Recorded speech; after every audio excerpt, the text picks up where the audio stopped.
इस औपचारिक भेंट वार्ता में स्वागत और अभिनंदन करता हूं। अपने विश्वविद्यालय सरदार पटेल विश्वविद्यालय मंडी की तरफ से अपने जो हमारी सरदार पटेल विश्वविद्यालय मंडी की जो हमारी टीम है उनके साथ, क्योंकि मैंने सभी जो हमारे अधिकारी है उनको भी यहाँ पर, ताकि आपसे एक उनकी भी मुलाकात हो। हमारे साथ जो प्रति कुलपति श्रीमती अनुपमा सिंह जी है, हमारे जो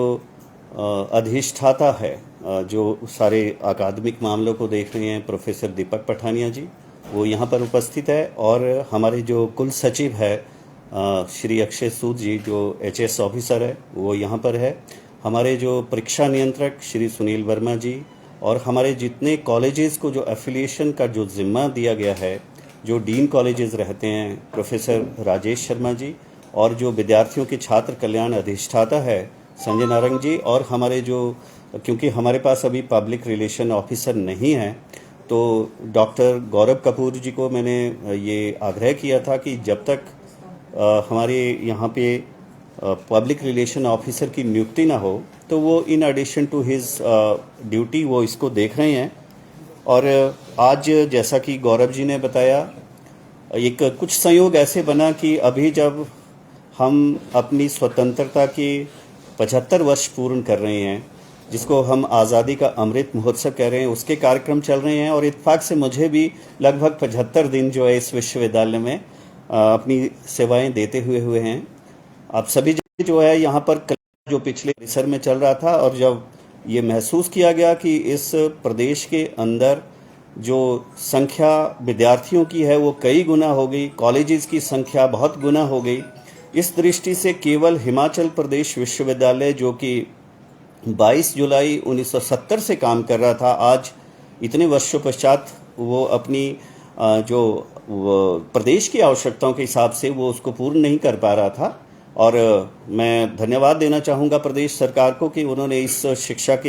शिक्षा के प्रति अपनी जिम्मेदारी को निभाते हुए प्रदेश में दूसरा विश्वविद्यालय मंडी के अंदर खोला। और भौगोलिक दृष्टि से देखें जो है, मंडी में जो पूरे प्रदेश का एक केंद्र है, और इस दृष्टि से इसका यहाँ पर स्थापित होना न केवल सामाजिक दृष्टि से आवश्यक था, बल्कि भौगोलिक दृष्टि से भी एक बहुत महत्वपूर्ण निर्णय मैं ऐसा मानता हूँ। और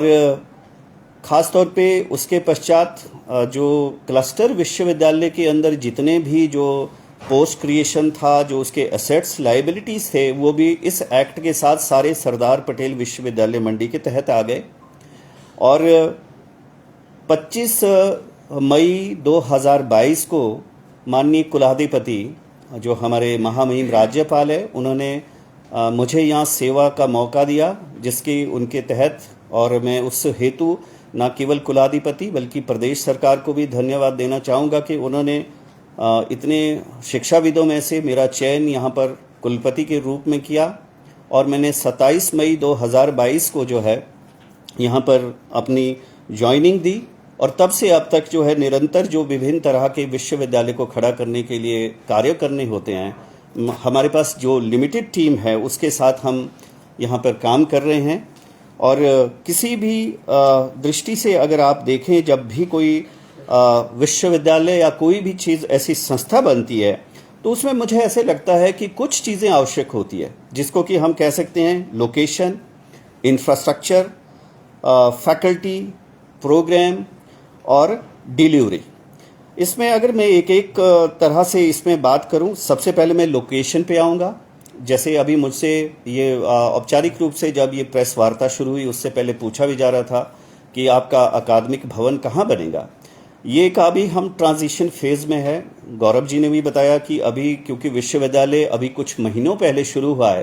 तो अभी कुछ वर्षों तो ये मान के चलना चाहिए कि जो ये स्वामी विवेकानंद भवन है जिसमें हम बैठे हैं, ये हमारा अकादमिक भवन रहेगा। लेकिन विश्वविद्यालय की स्थापना हेतु जो माननीय मुख्यमंत्री जी से जब बात हुई, उनका भी ये मानना था, और हमने भी कुलपति के रूप में, या पहले हमारे से पहले जो और लोग थे या मैडम बैठे हैं, इन्होंने भी बात की, तो एक जो चीज़ आई थी कि विश्वविद्यालय, और मैं भी अपनी नियुक्ति के पश्चात जब भी मिला था, हमने एक बात पे आग्रह किया था कि विश्वविद्यालय 10, 20, 50 सालों के लिए नहीं होता है, क्योंकि हिमाचल प्रदेश विश्वविद्यालय का उदाहरण हमारे सामने है, जो लगभग 50 वर्षों में पूरा भर गया है। इस दृष्टि से एक ऐसी ज़मीन, ऐसा क्षेत्र जहाँ पे विश्वविद्यालय अगली कई शताब्दियों के लिए अपनी सेवाएं, हर तरह का जो इंफ्रास्ट्रक्चर प्रदान कर पाए, इस हेतु जो भी यहाँ पे हमने स्थान देखे उसमें हमें एक मुश्त लगभग 450 बीघा का जो एक प्लॉट है वो यहाँ से लगभग 16-17 किलोमीटर दूर है जो देखा गया है, जिसमें कि सरकार की ओर से, प्रशासन की ओर से और जिला प्रशासन जिसमें कि जिलाधीश है उनकी ओर से भी उसको जो है अप्रूव किया गया, उसकी सारी मैपिंग की गई। लेकिन अभी मुझे लगता है कि वो समय से पहले कही गई बात होगी, क्योंकि अभी उसका जो FCA वाला प्रोसेस चल रहा है, हमारे कुल सचिव यहाँ बैठे हैं, अभी हमारा फर्स्ट स्टेज उसका क्लियर हो गया है, अभी वो सेकंड स्टेज पे है। लेकिन एक बहुत अच्छे स्थान जहाँ पे भविष्य की आवश्यकताओं को देखते हुए, क्योंकि विश्वविद्यालय को बढ़ना है, अभी तो हमारे पास बहुत कम डिपार्टमेंट्स, बहुत कम एक्टिविटीज़ है, लेकिन फ्यूचर में बहुत सारे विभाग, ना केवल शैक्षिक विभाग और अन्य चीज़ें, चाहे स्पोर्ट्स की है चाहे दूसरी चीज़ें, इस दृष्टि से ऐसा स्थान चाहिए था जहाँ पे ये सब चीज़ें एक स्थान पे हो सके। लेकिन उसके साथ ही, जैसे कि अगर प्रश्न किया जाता है कि जब विश्वविद्यालय वहाँ चला जाएगा तो यहाँ पे क्या होगा, ऐसा नहीं है कि कुछ ना कुछ एक्टिविटीज़, कुछ डिपार्टमेंट्स और एक प्रकार से कह सकते हैं आपका जो ट्रांजिट ऑफिस या कुछ एक रीजनल सेंटर, उस दृष्टि से ये स्थान जो है हमेशा महत्वपूर्ण रहेगा और कुछ चीज़ें यहाँ पे ऐसे ही चलती रहेगी। और मुझे ऐसा लगता है कि ये जो हमारा सेकंड थर्ड फेज़ क्लियर होगा तो कुछ ही महीनों में हम नई भूमि पे शिलान्यास करने की स्थिति में होंगे। मुझे ऐसी उम्मीद है कि शायद अगले 3-4 महीनों में ये सब कुछ हो जाना चाहिए, क्योंकि अब जो FCA वाला जो क्लियरेंस का केस है वो क्योंकि सुप्रीम कोर्ट तक जाता है, तो उस प्रक्रिया में जितना भी समय लगेगा उस पे हमने जो कंसल्टेंट के साथ पूरा वो जो MOU रहता है, जो भी उसके साथ अंडरस्टैंडिंग रहती है, वो हो चुका है। दूसरी बात आती है इंफ्रास्ट्रक्चर की। पहले जब क्लस्टर विश्वविद्यालय था तो केवल हम कुछ पोर्शन हमारे पास कॉलेज का था और कुछ जो IIT के पास, जो कि हमारा मांडव कैंपस है, केवल वही था। लेकिन अभी आप सब जानते हैं, उसकी बात के साक्षी है कि 28 जून को 2022 में माननीय मुख्यमंत्री जी के द्वारा इस भवन का जो है उद्घाटन किया गया और इसके बगल में ही दूसरा रानी लक्ष्मीबाई भवन है, उसका भी उद्घाटन हुआ। तो उस दृष्टि से जो है अब हमारे पास ये 2 नई बिल्डिंग है। इसके अतिरिक्त हमारा मांडव परिसर है और इसके अतिरिक्त कुछ बल्लभ गवर्नमेंट कॉलेज का भी कुछ हिस्सा जो सरदार पटेल विश्वविद्यालय के पास है, और हमारी सुंदरनगर के अंदर, जो कि जैसा मैंने पहले बताया, क्लस्टर विश्वविद्यालय के तहत एक भवन तैयार हो चुका है, जो कि शायद कुछ दिनों में ही हमारे को हस्तांतरित हो जाएगा। और कुछ जो इस बार हमारे नए डिपार्टमेंट्स हैं, हम वहाँ पर उसको प्रारंभ करने की इच्छा रखते हैं। और क्योंकि अभी हमारे एक्ट के बाद स्टैट्यूट्स नहीं बन के आए हैं, इसलिए जो पहले की फैकल्टीज़ थी, डिपार्टमेंट्स थे, उसमें हमारे को फाइनेंस कमेटी के द्वारा और तत्कालिक सरकार के समय जो अप्रूवल हुई थी उसमें 11 विषयों के लिए हुई थी, और जिसमें से कि 6 विषय तो पहले से ही क्लस्टर के अंदर प्रारंभ हो चुके हैं, जिसमें कि MSc physics, MSc chemistry, MSc botany, MSc zoology, MA history और MBA। ये 6 विभाग पिछले 2 वर्षों से चल रहे हैं, और इस वर्ष हमने 5 अन्य विभागों को प्रारंभ करने का सोचा था, लेकिन 3 विभाग हम इस वर्ष प्रारंभ कर पा रहे हैं, जिसमें कि MSc environmental science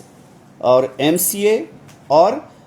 MSc industrial chemistry. ये इस बार से ही इन 6 विभागों के साथ वो चलने वाले हैं। और क्योंकि अभी बाकी जो इंफ्रास्ट्रक्चर और दूसरी कुछ अभाव था, इसलिए अभी हम 3 इन डिपार्टमेंट को, और उसमें जो विद्यार्थी थे उन्होंने भी, जो 2 अन्य विभाग थे, ज़्यादा रुचि नहीं दिखाई थी, इसलिए क्योंकि 10 से कम संख्या थी तो उन 2 को हमने अभी डेफर किया है। और इस तरह से अब हमारे 9 विभाग तो ये चल रहे हैं, लेकिन एक कोर्स जो मैं आपको, क्योंकि 8 तारीख को हमारी एग्जेक्टिव काउंसिल थी, फिजिक्स के अंदर अभी एग्जेक्टिव काउंसिल के द्वारा एक अंडर ग्रेजुएट इंटीग्रेटेड, जो UGC +2 के बाद से 5 साल का कोर्स होगा, जिसमें इंटीग्रेटेड आप कह सकते हैं कि कॉम्पोजिट BSc MSc जिसका कि अभी हम इसी वर्ष से अभी प्रारंभ कर रहे हैं। तो इस तरह से 10 कोर्स हमारे ये चलेंगे। और एक और चीज़, अभी हम इसी वर्ष से इन 6 विषयों में, क्योंकि जब से मैं आया हूँ तब के बाद भी कुछ विभागों में नई नियुक्तियाँ हुई और 3 विभागों में कुछ दिनों पहले हो गई थी। तो इस तरह से जो 6 विभाग हमारे जो ऑलरेडी चल रहे हैं उसमें हम पीएचडी इसी वर्ष शुरू कर रहे हैं, जिसमें कि आपका physics, chemistry, botany, zoology, MBA और हिस्ट्री, इन 6 विभागों में पीएचडी की इसी वर्ष से हम एडमिशन करेंगे। और तीसरी चीज़ जो मैंने पहले बताया था कि जो इंफ्रास्ट्रक्चर के अलावा तीसरी जो महत्वपूर्ण चीज़ थी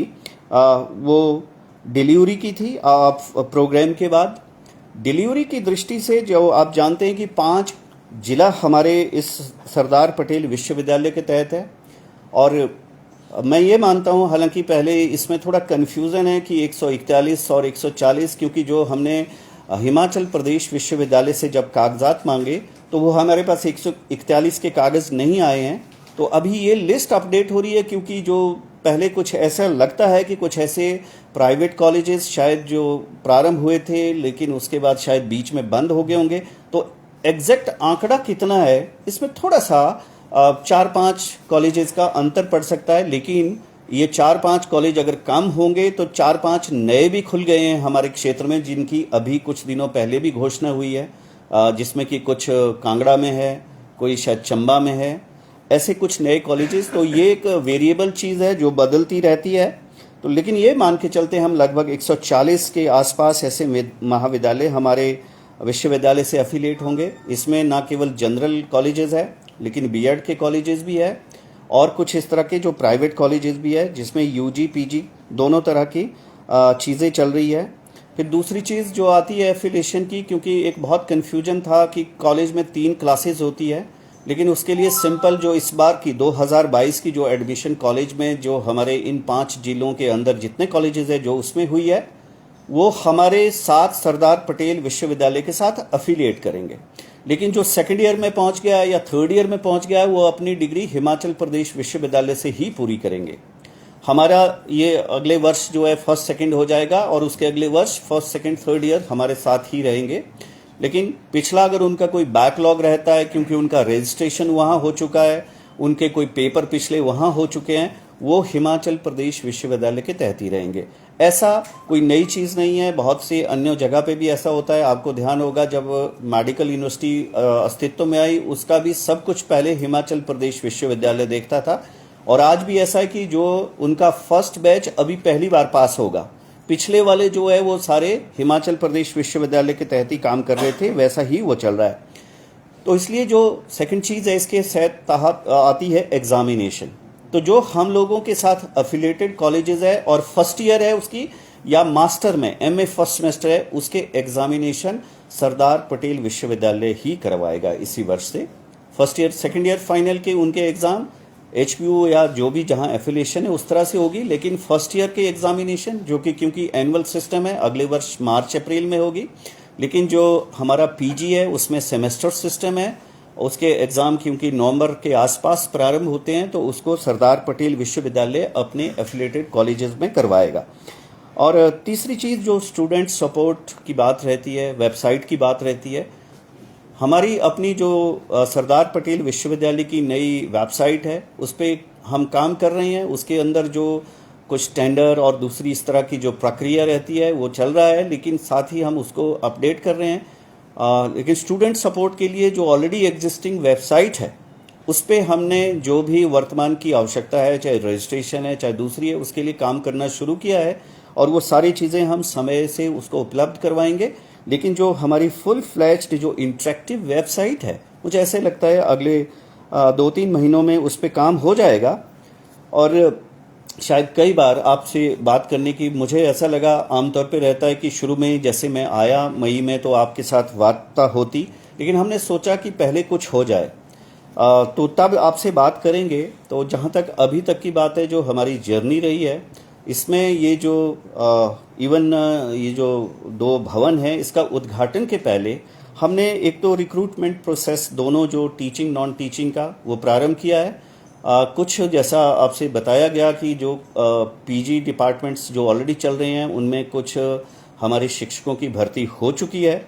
और जो नॉन टीचिंग की प्रोसेस है उसमें भी section officer, deputy registrar, superintendent, इन सब का प्रक्रिया चल रही है। सेक्शन ऑफिसर तो ज्वाइन भी कर चुके हैं, और हमारे जो JOA जूनियर ऑफिस असिस्टेंट है उसके लिए क्योंकि काफ़ी संख्या में लोग आते हैं, तो उसके लिए हमने जो हिमाचल सरकार की गाइडलाइंस है उसको अडॉप्ट करते हुए उसमें हम उसी तरह से कर रहे हैं। और इसके लिए एक कंप्यूटर बेस्ड टेस्ट CBT तहत उसके हमने कई बार टेंडर मंगवाए थे, और उसमें जो एक अच्छी फर्म लगी जिसकी क्रेडिबिलिटी है, जिसमें कि कोई इस तरह की ना उसको ये सभी मानकों को देखते हुए उसको काम दिया है, और ये जल्द ही वो उसकी एडवर्टीजमेंट और आगे की प्रक्रिया वो चलेगी, उसको हम जल्दी आपके ध्यान में आ जाएगा वो। और जब ये भवन का उद्घाटन हुआ 28 जून को, उसके पश्चात जो है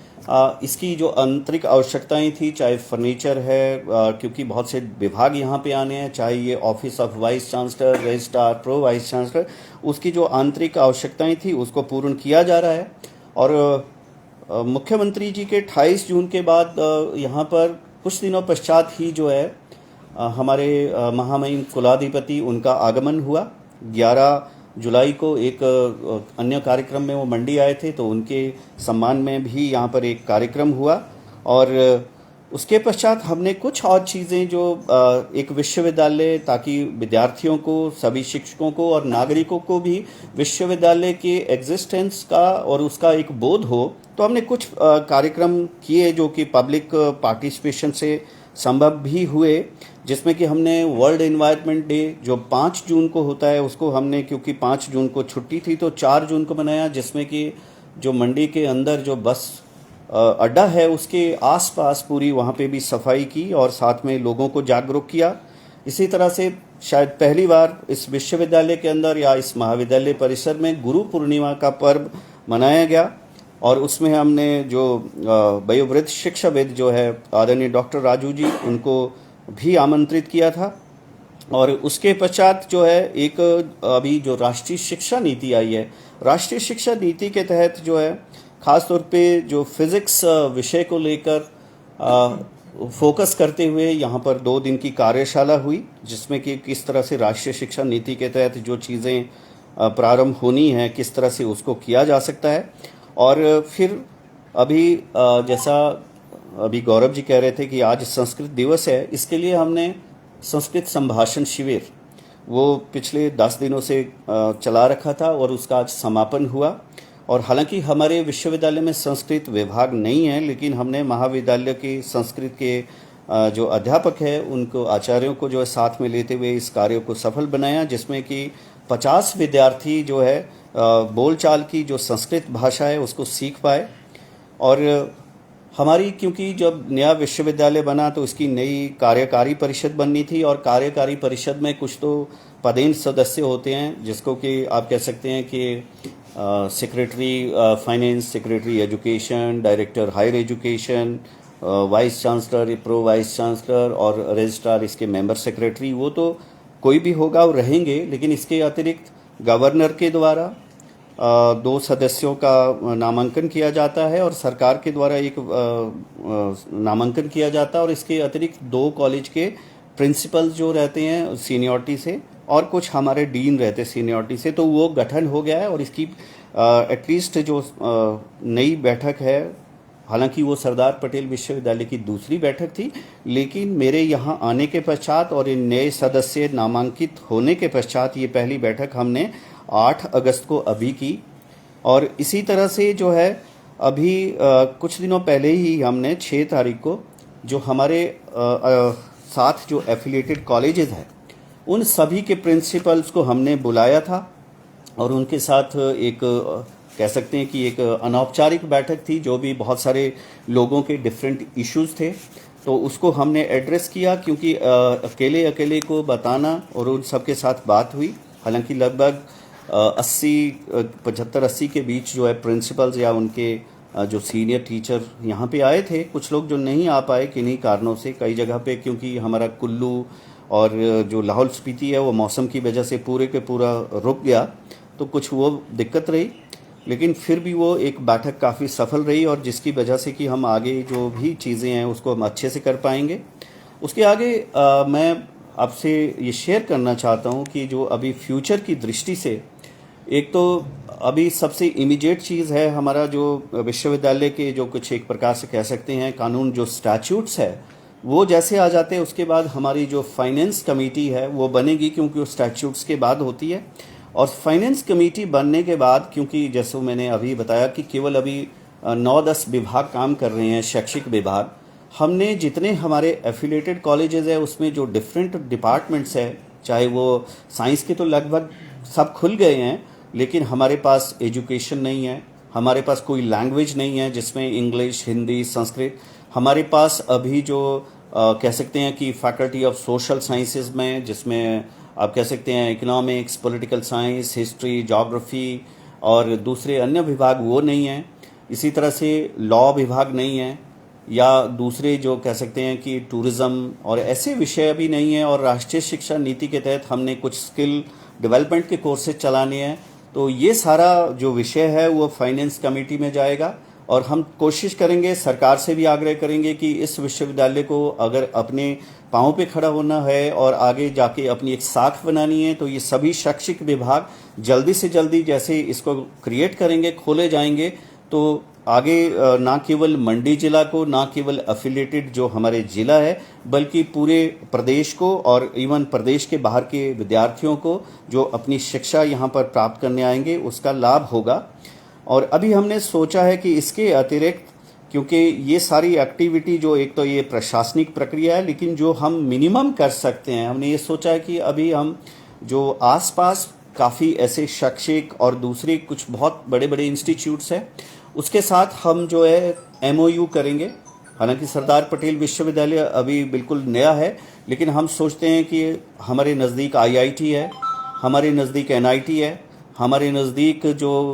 हिमालयन एनवायरनमेंट एंड डेवलपमेंट पे काम करने वाला GB पंत इंस्टीट्यूट है, इसी तरह के कुछ और ऐसे इंस्टीट्यूट्स हैं, उनके साथ हम शैक्षिक आदान प्रदान के लिए, शोध के लिए हम MOU करने का विचार रखते हैं। और जहाँ तक विजन की बात है, जैसे मैंने बताया, हम ये सोचते हैं अपनी टीम के साथ कि यहाँ पर ये विश्वविद्यालय केवल एक महाविद्यालय का बड़ा स्वरूप न होकर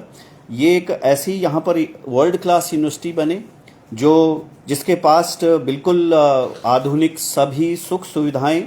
हो, एक अच्छा जो हमारा ह्यूमन रिसोर्स हो, बेस्ट फैकल्टी हो, और वो देश भर में कहीं पे भी किसी अन्य विश्वविद्यालय के विद्यार्थियों के साथ compete करने में सक्षम हो। हम वो ऐसा करने का विचार अगले कुछ वर्षों में रखते हैं। ये मेरी ओर से जो एक आग्रह था वो इतना निवेदन था। इसके साथ मैं सिर्फ एक और चीज़, क्योंकि अभी आज़ादी का अमृत महोत्सव चल रहा है, उसके तहत भी हमने बहुत से कार्यक्रम किए।